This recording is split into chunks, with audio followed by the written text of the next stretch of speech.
G'day everybody, weekly wrap this week. It comes from we're at Stonehouse Thoroughbreds. You might see in the background we've been inspecting yearlings, or Jez has. I've just been watching Jez inspect yearlings here, and really beautiful place. This is where we keep a couple of our brood mares last day out and stripping royalties, so I'll go and have a look at them in a minute.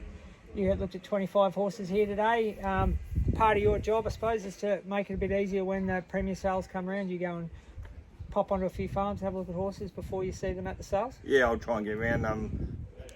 The horses will probably head up early next week, so today, tomorrow, we'll try and get around a few. It's a little bit easier before we get up to the sales next week or the week after. Yeah, so we've got a water tank next to us, the pump's just gone. The Premier sales, they're talking it up big time, aren't they? I think it's going to be a really good, really strong sale, and there's going to be a lot of quality horses there, so you'll know if we get something. Technically we'll come away with something that we're really, really happy with, as we always do, but they're pumping it up a bit. Yeah, they say, I heard Simon Bibby on TV there the other day. He was saying it's almost like Easter quality, so it'll be interesting to see. Yeah, so we'll be there. I think we're planning on having I think it's the Sunday, Monday, Tuesday. I think we'll be planning on trying to get a table there and having a few people come and have a walk around like they did with you last year. Yeah, and, no worries. Yeah. And we'll do that, but you'll see that in the newsletter, what we've organised there. We'll just go over a few of our runners. We had no runners last week. It was pretty quiet. We were supposed to have Mount Madeira run on Wednesday. They had a little bit of issue with the sprinklers there at Strathalbyn, so it's been transferred, luckily enough. Same barrier, same field, everything's been transferred to Parks on Friday. So that's really good. So it'll go around Friday at Parks or tomorrow at Parks. And it'll be some kind of hope, I would have thought. There's only one horse to beat in that race. We've drawn a good barrier, tight panels on board, so I can see it running really, really well. Swing and Boom, she's back. Nice, beautiful, big Spirit of Boom mare. She's going around in a 1,050 benchmark 60 at Morphettville on Saturday. So they've transferred a meeting for Friday on the Parks track. Saturday is on the proper track. She's drawn barrier 1 as well. She's first up. We're gearing everything for her to I think there's a listed race for mares, Adelaide Cup Day, over 1,200. I can't remember the name of it, but we're just going to have a spot on for there. So she'll be going around, treating it kind of as a serious trial, and then from there she'll head to that race, Adelaide Cup Day, and that's what we're trying to do, get a bit of black type into her from there. Then Sunday, La Flanaise will go around at Ballarat. Vobis Gold type of race with a heat series final. Henry was here a second ago, he's gone, but Henry's really happy with her, so she'll head round to Ballarat, and I feel that we'll see a much improved, really competitive run from her. And then on Monday we'll have our McAfee filly kick off at Terang. Savvy Max, its name. It'll have its first start over 1,400 in a maiden there, so we'll hopefully she'll run really well. She'll go there with blinkers on and she'll be revved up, ready to go, so fingers crossed she can put her best foot forward. Where at? We obviously bought really well. We were just talking about we bought really well at Sydney. We're just in the process, as you can see here. I've got some videos of horses starting to get broken in. It's that time of year now, is it? You buy them at the sales. Yeah. I think the Shalar filly and the Capitalist Colt, they both went in the breakers yesterday. Yeah, they started the breaking up at Washpool, so they stay up in Queensland. Yep.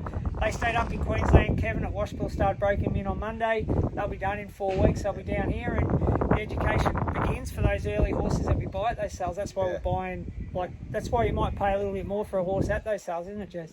Yeah. Because they're early goers. They're strong early types that could definitely have every chance to make a 2-year-old. So we've got that going. We've got that happening at the moment. Your massive sale inspections. You just mentioned to me that you might be popping over to Tassie. Yeah. At this stage, I'd probably try and get over to Tassie on Sunday. Yep. And just have a look and have a look at a few and see how we go. I'm not expecting to find too much there, but we might find 1 or 2. There's 100 and something lots, isn't there? Yeah, I think there's 130 lots or something, 20 lots or something like that. So that's before withdrawal. So we'll have a look and see what we can find. Yep, no worries. We bought a really nice Fox Wedge filly over there last year, and there's some nice horses pop out of that sale. Yeah. So we'll get over there, see what we can do the work. That's all you can do, isn't it? Then from there you'll roll on to the Premier sales as well. Yep. So I'm at the I'll go down to Oaklands every day, probably from Wednesday onwards. Yep, Yeah. no worries. And as I said, we'll probably, hope this camera doesn't blow over, we'll probably have a couple of days there on the Monday and the Tuesday where owners can come out, have a look at the process and maybe grab a bite to eat as well. So we'll keep you updated with that one. So tips from last week. So I've gone over our runners, didn't have a runner last week. Tips from last week, get on board with me. I found one, $6.50. None of this, like Lee comes up with these $1.80 pops and $1.70 pops. None of that. I said it a jump to the front and lead. Now I can't even remember the name of the horse. River Twain it was, over in Adelaide, and hopefully everyone really cashed up there. I had a look at Lee's tips last week. He tipped a $1.80 pop, a $1.90 pop, and $3 pop, so he gets 3 cracks at it. None of them ran a drum. So there you go. I'm just saying. Henry came up with Under Oath last week. It ran third. He said it had trialled really well. I whacked that up. It ran third. It was an each way bet. Probably ran home, and he just said to before that's kind of what he does. But could have probably finished a length or two closer. So we got our money back there with those two. Our charity bet. We do a charity bet every week now, and Brenda McAvoy, God love her, she had $100 on Nature Strip. Oh, did yep. she? So That's good. at the moment, our first bet, we've had $100 on Nature Strip. We got $4.80, so we've got $480 for our charity. We haven't picked the charity yet. And Johnny Plummer, larger than life for fella. This is his tip for this week. Good morning, everybody. John Plummer here, talking from the Shrine of Anjana, which you can see in the background there. I've got the $100 charity bet this weekend, and we're going directly to the Blue Diamond, where I think it's a race between General Bow, the colt, and Enthar, the filly. Enthar's drawn wide in barrier 14, can win from out there. General Bow's from barrier 3. Money's come in for General Bow, but looking at the last races for both of these, I think Enthar won, slowing down, whereas General Bow almost got caught on the line by Animo. So this week, I think the class will win out. So the $100 charity bet will be going on to Enthar. Good luck. He will. He is obviously relying on the filly to win the what's it, Enthar, is it? To win the Blue Diamond. He's playing it very safe, although there is a few rumours floating around. There's a few vets inspections to go before Saturday, but we'll see what happens there. So. That's that. So if we can win that, that'll be 2 in a row, and we'll have some really good money heading towards tradies, and we'll have another charity bet for someone after that. Also, my bet this week, I'm gonna put my money on, or I reckon you should be backing Arcadia Queen in the race there at Caulfield on Saturday. She's got to Bendigo. She's around Bendigo. She's got out. She looks magnificent, and all reports from Bendigo is that Grant Williams said that she's going as good as ever. If she's going as good as ever, she'll be winning that race, or really pushing it through. You've just said to me off camera, I wouldn't have a clue what's in. you're not even going to give us anything. Nothing from nothing to follow coming up from the Arch Alexander stable at all. There's a horse on Tuesday at Ballarat in the maiden 2,000 metres called Amasa. I reckon he'd be hard to beat. Drawn well. 2,000 metres will suit. Yeah, Bon Massa, Tuesday. At Righto. Ballarat, yep. We'll hold you to that. Rob's been up to a fair bit. We've been pumping through. We've had to get a fair bit of paperwork done for Profiteer. Just to let everybody know, Jez as well, or Jez knows, but it came back into work on Monday. Apparently all reports looks super. I did a bit of counter work there at Rose Hill this morning, and everything's on track to head round in the Todman. Yep. Head round the Todman. Hugh Bowman has been booked to ride in the Todman as well. So what happens after that, we're not sure. But he's back in work. The other horse, Ayrton, you can see him doing some work here. He's back in work.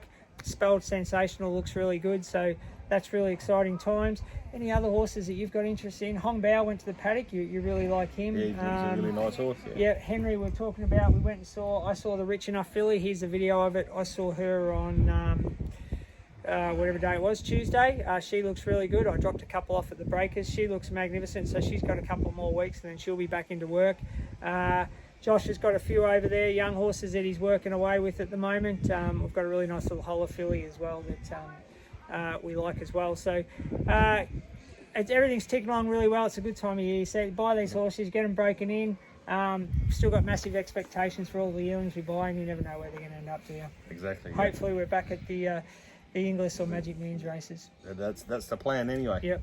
No worries. You've got nothing else to add? No, All good? I'm Good good. luck with Tassie. Good luck at the Premier, and make sure that you stay on our website and see what we pick up over the next 2 to 3 weeks. Oh, the only other one, Perth. We've had a good look on sale. Yeah. So lot 301 is a Mahuta filly. Yep. We apparently my guy over there said he's a really good judge. He said she's a really nice type. So I've had her vetted. I'm just waiting to hear back from the vet. So hopefully she passes the vet, and you can try and buy her tomorrow night. Yeah, we'll still set a price, but obviously you went over to Perth last year, looked at a lot of the Mahutas. None of them really, none of them really grabbed you. But this filly does really really take our eye a little bit. So we'll set a budget. Well, camera's about to go. We'll set a budget, and then from there we'll work it out and let everyone know. We might pick up one from a little champ. So never know. It'd be good to get one buying. Yep. Yeah. All right. Thanks, guys. Weekly wrap this week, and we'll get to you before my camera blows completely over. And we'll talk next week. Thanks. Cheers, guys.